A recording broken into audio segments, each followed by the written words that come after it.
Chapter 9 optics period number 10 चालू आहे आपला. रिफ्लेक्शन 9.4 मधला तुमचा पहिला शेवटचा पॉइंट आहे हा 9.4 हा संपला आहे. तुम्हाला सांगायचं काय स्टुडंट्स, हा जो पॅराबोलिक मिरर आहे ना हा बेस्ट आहे कोणापेक्षा, स्फेरिकल मिरर पेक्षा. प्रिफर्ड करणे, पॅराबोलिक प्रिफर्ड करतो आपण कोणापेक्षा, स्फेरिकल मिरर पेक्षा. Parabolic mirror are preferred over spherical one. याचा अर्थ असा झाला की पॅराबोलिक मिरर हे कसं आहे, चांगलं आहे कोणापेक्षा, स्फेरिकल मिरर पेक्षा.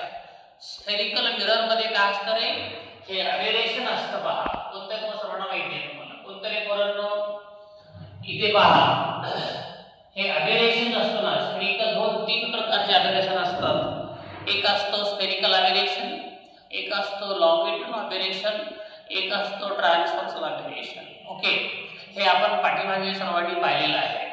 तर स्फेरिकल मिरर मध्ये काय असतात, हे तिन्ही प्रकारचे अबेरेशन्स असतात. अबेरेशनचा अर्थ सरळ सरळ हा आहे की तुमच्या इमेज मध्ये काहीतरी डिफेक्ट निर्माण करणारे जे घटक आहेत त्याला आपण काय म्हणतो, अबेरेशन असं त्याला आपण म्हणत असतो. ओके, मग हे अबेरेशन कशामध्ये नसतात, पॅराबोलिक मिरर मध्ये हे अबेरेशन नसतात. आणि म्हणून आपण काय करत असतो, स्फेरिकल मिररच्या ऐवजी आपण काय वापरायला प्रेफर करत असतो, प्राधान्य आपण कोणाला देत असतो, पॅराबोलिक मिररला देत असतो. मग तेच तुम्हाला इथे सांगायचं. तुम्हाला काय सांगायचं मुलींनो, की ह्या पॅराबोलिक मिरर मध्ये कोणत्याही प्रकारचं अबेरेशन नसतं हे तुम्हाला दाखवायचं आहे.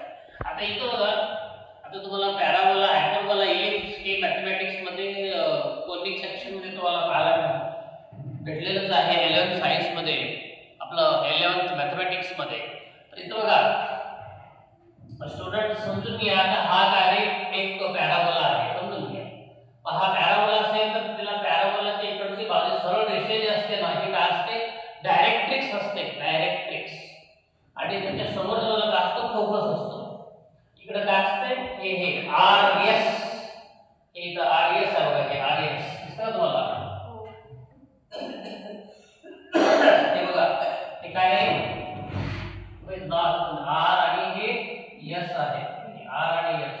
ही जी लाईन आहे ना, याला आपण काय म्हणतो, डायरेक्ट्रिक्स म्हणतो. डायरेक्ट्रिक्स आपण एक लिहिलेलं आहे, याला आपण काय म्हणतो, डायरेक्ट्रिक्स म्हणतो. आणि हे पुढे इथं काय रे, हे एफ म्हणजे फोकस आहे. अरे हा एफ म्हणजे काय, तो फोकस आहे. मग ह्या पॅराबोला मध्ये हे डायरेक्ट्रिक्स आहे आणि हा काय रे, फोकस आहे. आता आपल्याला काय करायचं स्टुडंट्स, आता हे बघा रे, ए बी सी हे तीन पॉइंट्स कसे आहेत, हे पॅराबोलावरती आहेत. This is the parabola, A B C is the parabola.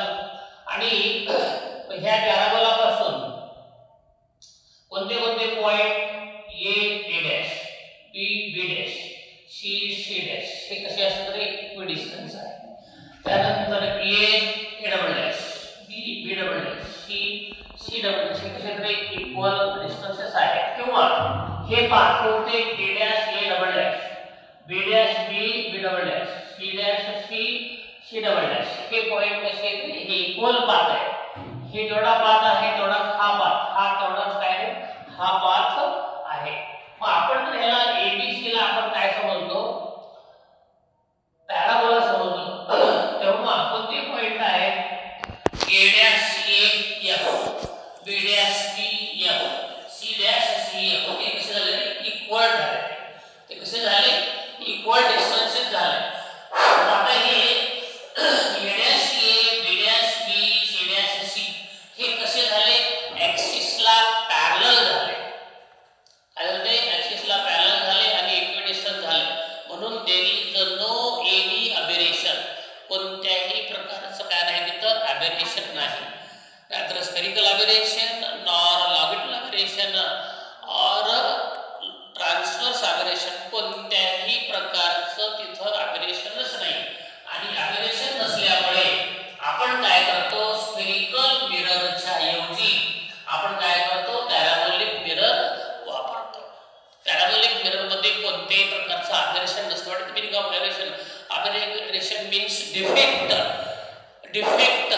occur in the image due to some obstacles, काही obstacles मुळे इमेज मध्ये काहीतरी डिफेक्ट निर्माण होणे त्याला आपण काय म्हणतो, अबेरेशन म्हणतो. आणि असं अबेरेशन तुम्हाला पॅराबोलिक मिरर मध्ये पाहायला भेटत नाही, परंतु स्फेरिकल मिरर मध्ये पाहायला भेटतं.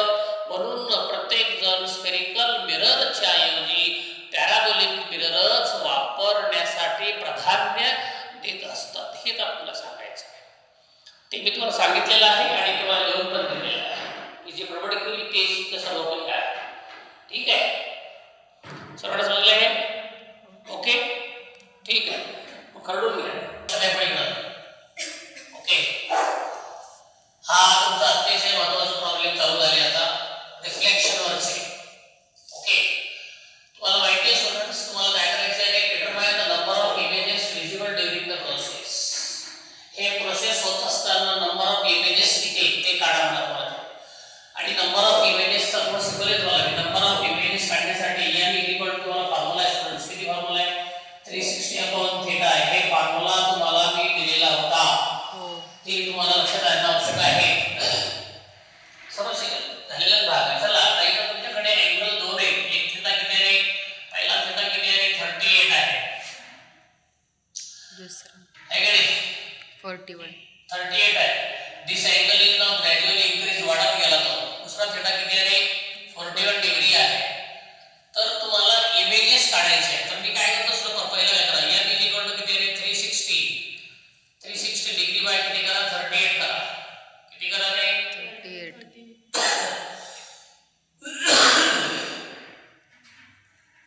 बरोबर आहे. आता थोडंसं काय केलं पाहिजे, you use your presence of mind. बऱ्याच वेळेला कसं असतं, presence of mind खूप महत्त्वाचं असतं. कोणतंही कॅल्क्युलेशन सोपं करत असेल, आपल्याला आन्सर पाहिजे कशामध्ये पाहिजे, ह्या नंबर मध्ये पाहिजे, आपल्याकडे प्रोडक्ट मध्ये पाहिजे, इथे पाहिजे. कसं करायचं बघा तुम्ही. मग इथे किती आहे? इथे 38 आहे.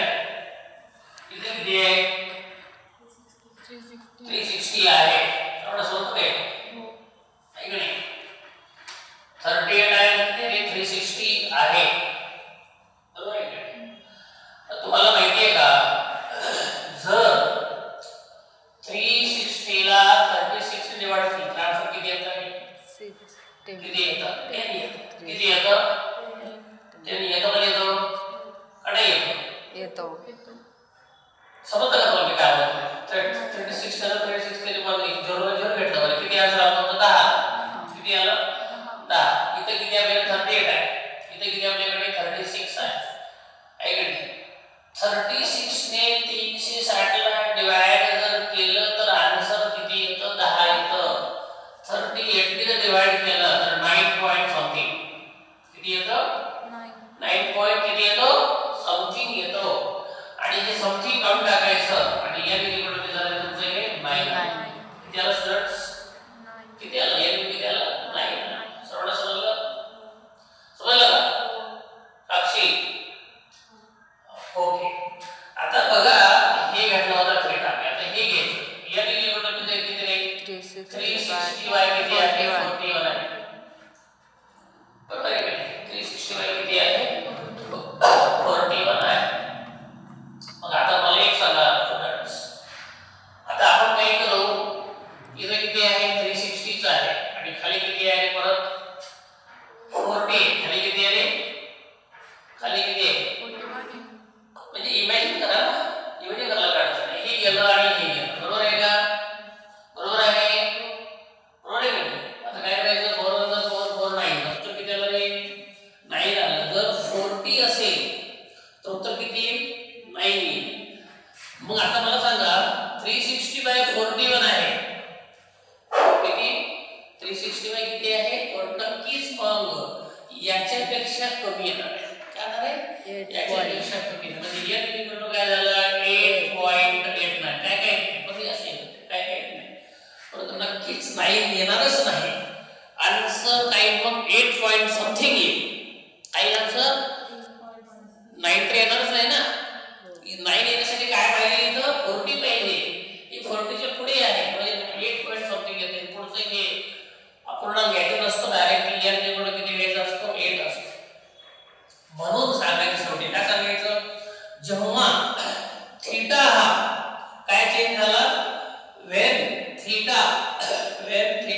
changes, when theta changes from 38 degree to कितने 41 degree, then images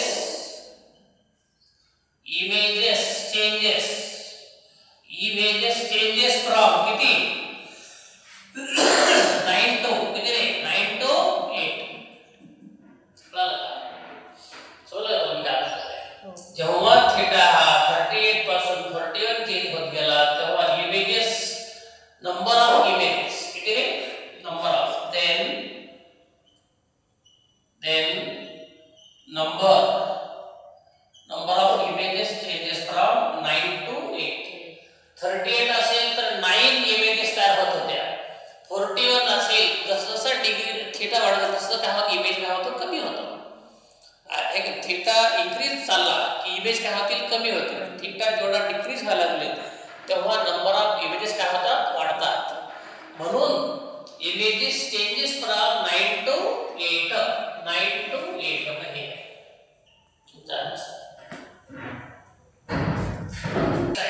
थीटा 3 किती 40 आहे आणि थीटा 4 किती आहे 45 आहे. आता आपल्या सर्वांना माहिती आहे स्टुडंट्स वी नो काय माहिती आपल्या सर्वांना we know number of images n equal to किती आहे 360 बाय थीटा हा फॉर्म्युला आहे. ओके मग काय घ्यायचं पहिलं फर्स्ट घ्यायचं थीटा इक्वल टू किती घ्यायचं थीटा इक्वल टू किती आहे 35 घ्यायचं स्टुडंट. n इक्वल टू किती झालं रे 36 बाय किती आहे 35 आहे. म्हणजे तुम्ही प्रेझेन्स ऑफ माइंड ठेवा.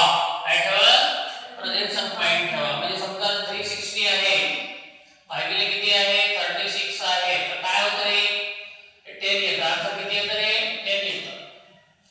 आलं लक्षात.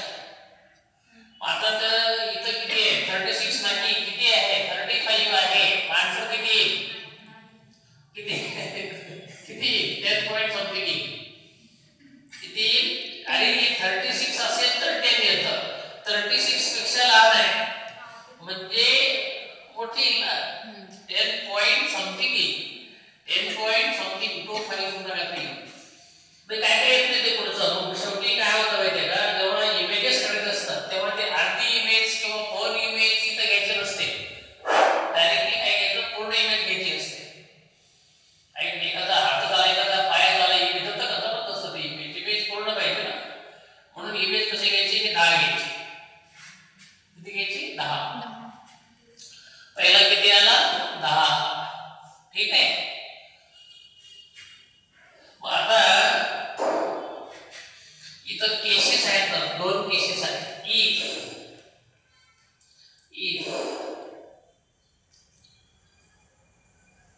if n is काय नॉन इंटिजर कसं रे नॉन इंटिजर आहे then n is equal to काय झालं n is equal to 10 integral part of n काय होतं इंटिग्रल पार्ट ऑफ n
म्हणजे 2 वेळा 2 आला. एक पहिली संख्या 10 9 नाही, 2 वेळा तर एकच घ्यायचं नाही.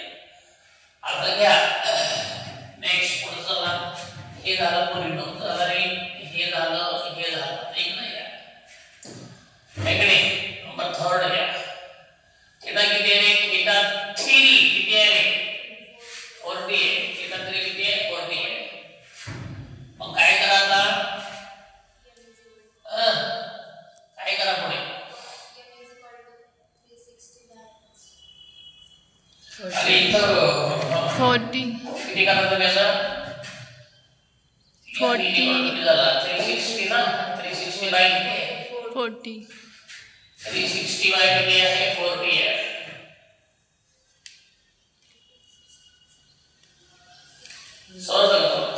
काय करायचं? हे काढायचं, हे काढायचं आणि हे काढायचं. नेट 4 1 4 4 9 किती आलं रे? 9 किती आलं? 9 कसं आहे सांगा बघू. ते कसं आहे? ऑड का इवन आहे? ऑड ऑड आहे. therefore n is odd. n कसं आहे रे? ऑड. म्हणून कॅपिटल n इक्वल टू काय करायचं? हे आणि इथे काय n3 या. n3 या. n3 - 1.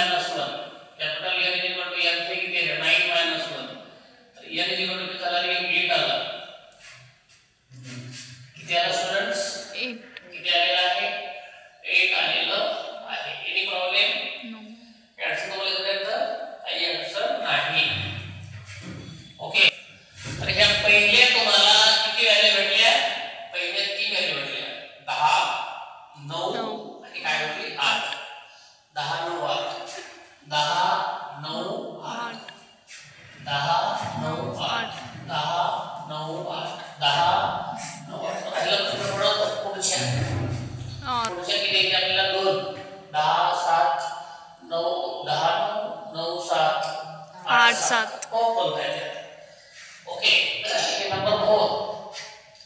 तर हे आला म्हणून थीटा 4 किती आहे रे? 45 आला ना. therefore n4 इक्वल काय झाला? 360 बाय थीटा 4 राईट का? n4 इक्वल 360 किती आहे? 360 बाय 360 बाय किती? 45. हो. 360 बाय किती आहे? 45 आहे. आता इथे तुम्हाला कॅल्क्युलेशन करता आलं पाहिजे. कॅल्क्युलेशन करता आलं पाहिजे. पूर्ण पहा. 45 किती? 90 किती? 180. 45 90 2 झाले. 90 180 4 झाले. 180 360 किती झाले? 8. म्हणून 45 वजा 45 1 जा किती आला? 360. मग इथं काय? एक तर on the axis of the axis असं 2 तिथे व्हॅल्यू घ्यायच्या. on the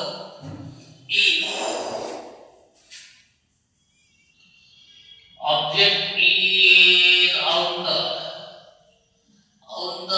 angle bisector वरती कसं आहे? तर मग काय करायचं? n n4 कशावरती आहे?